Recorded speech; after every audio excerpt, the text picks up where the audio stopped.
Salut tout le monde, j'espère que vous allez bien. Alors aujourd'hui, je voulais qu'on revienne sur la dernière vidéo qui a été publiée sur cette chaîne où je vous indiquais que les Magnificent Seven, donc qui sont les GAFAM auxquels on a ajouté Nvidia et Tesla, étaient d'excellentes sociétés. Bon là tu vas me dire, Max, tu nous apprends rien, je suis d'accord avec toi. Par contre, ce que je vous montrais, c'était que ces entreprises généraient chaque année une somme astronomique d'argent.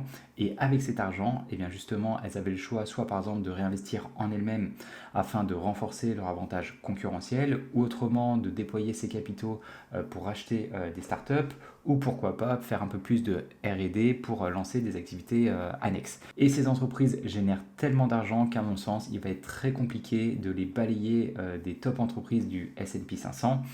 Cependant, et c'est là où je veux attirer votre attention et vous mettre en garde, ce n'est pas parce que ce sont d'excellentes sociétés qu'il faut absolument se ruer dessus.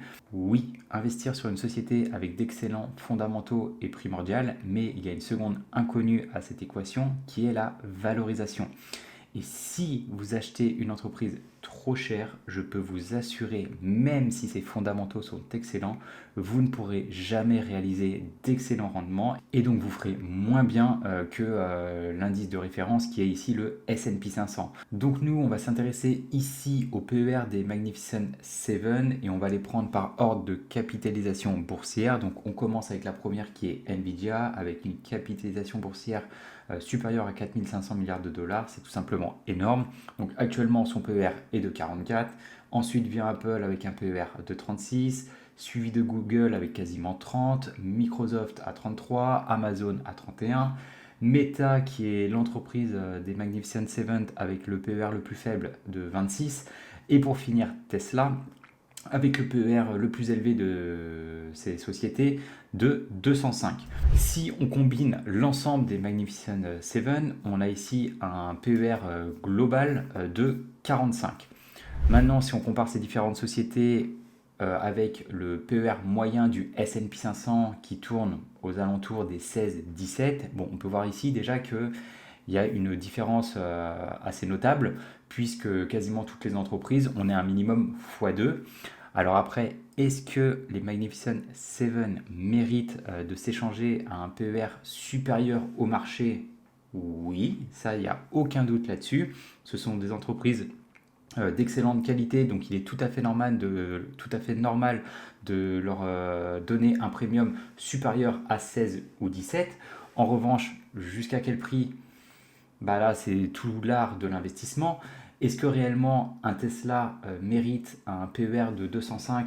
Moi personnellement, je ne pense pas. Pour la simple et bonne raison que ça fait quand même 3 années que le chiffre d'affaires de Tesla n'a pas évolué.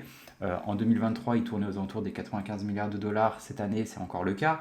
Et on ne va pas se cacher, le chiffre d'affaires, c'est quand même le premier moteur de croissance des bénéfices. Bien entendu, vous allez me dire, oui, mais Tesla, c'est une entreprise qui se dirige petit à petit vers la tech entre son logiciel de conduite autonome, plus le déploiement de ses robotaxis et des humanoïdes. Alors ça, oui, je suis prêt à l'entendre. Sauf que là, actuellement, bah, ça ne se traduit pas dans les chiffres. Et quand vous avez un PER de 205, bah, actuellement, c'est tout simplement abusé, surtout que les marges actuelles de Tesla sont vraiment des marges liées à l'automobile, entre 5 et 10%. Donc franchement, de payer 205 pour ce genre de société, c'est tout simplement trop élevé. Maintenant, est-ce que les autres sociétés, donc même jusqu'à Nvidia qui a un PER de 44, est-ce justifié ou non? 44, ça peut paraître élevé, mais quand on voit actuellement la croissance de Nvidia, bah, potentiellement ces 44 peuvent très rapidement se transformer en PER de 25 si la croissance continue à avoir lieu à ce rythme effréné. Le problème, c'est qu'on ne sait pas quand est-ce que cette croissance s'arrêtera et on ne va pas se cacher qu'actuellement il y a des investissements massifs dans l'IA, sauf qu'à un moment, bah, ces investissements vont s'arrêter, il n'y aura plus autant de demandes, plus en plus il y aura d'autres acteurs qui vont arriver sur le marché et donc qui vont capturer du coup des parts de marché et donc ça va faire ensuite baisser les marges des différents produits que peut vendre Nvidia. Donc moi personnellement je ne suis pas acheteur des Magnificent 7 parce que je ne trouve pas que leur valorisation est à un prix attractif actuellement. C'est pas comme si c'était Meta ou Google il y a 1 ou 2 ans quand ils étaient tombés à des niveaux de valorisation extrêmement faibles où là tu pouvais te dire ah ouais, si j'achète ces entreprises maintenant je vais vraiment réaliser d'excellents rendements sur du long terme. Là on ne peut pas dire que ce soit le cas avec ces entreprises. Si on regarde maintenant le S&P 500, donc son PER moyen actuel, il est de 27,5, donc quasiment un x2 par rapport à ses niveaux moyens. Donc vous allez me dire, ouais, bah au final, ok, les Magnificent 7 sont vachement surévalués, mais en fait c'est le cas plus ou moins de tout l'indice. Ouais, mais attention, rappelez-vous ce que je vous ai dit. Actuellement, le marché était extrêmement concentré et une grande partie des performances du S&P 500 et de sa valorisation sont liés au Magnificent 7. Pour le coup, donc si on prenait juste les GAFAM, on a ici un PER de 32, donc comme je te disais, le PER des Mag 7, il est de 45, mais si on prend maintenant le S&P 500, auquel on enlève les 7 magnifiques, pour le coup, là, on a un PER qui descend à 19,7. Donc certes, on est toujours au-dessus de la valorisation moyenne, cependant, on s'en rapproche quand même très fortement.